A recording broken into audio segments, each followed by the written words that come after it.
શું તમે પણ લેપટોપ ખોળામાં રાખીને કામ કરો છો? જો આ ટેવ હોય તો આજે જ બદલી નાખજો, નહીં તો થશે ગંભીર બીમારીનું જોખમ. જે લોકો ઘરેથી કામ કરતા હોય મોટે ભાગે તેઓ લેપટોપને ખોળામાં રાખીને તેનો ઉપયોગ કરે છે. તેનાથી એલિગોસ્પર્મિયા થઈ શકે છે. ડિસેમ્બર 2016માં નેશનલ લાઇબ્રેરી ઓફ મેડિસિનમાં પ્રકાશિત થયેલા એક અભ્યાસ મુજબ જો વાત કરીએ તો ખોળામાં લેપટોપ રાખીને તેનો ઉપયોગ કરવાથી ઘણું બધું નુકસાન થઈ શકે છે. તેમાં પુરુષોમાં વંધ્યત્વની સમસ્યા થઈ શકે છે. તો WHO અનુસાર વિશ્વની લગભગ દરેક છઠ્ઠી વ્યક્તિ ઇન્ફર્ટિલિટી એટલે કે વંધ્યત્વનો સામનો કરી રહી છે. ભારતમાં પણ 15 થી 20% કપલ્સ ઇન્ફર્ટિલિટીનો સામનો કરી રહ્યા છે. હાલના સમયમાં લેપટોપનો ઉપયોગ વધી રહ્યો છે.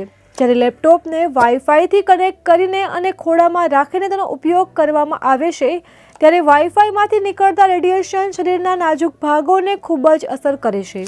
તેનાથી સ્પર્મના ડીએનએને પણ નુકસાન પહોંચી શકે છે. અમારી તમામ માહિતીથી અપડેટેડ રહેવા માટે જોડાયેલા રહો ત્રિશુલ ન્યૂઝ સાથે.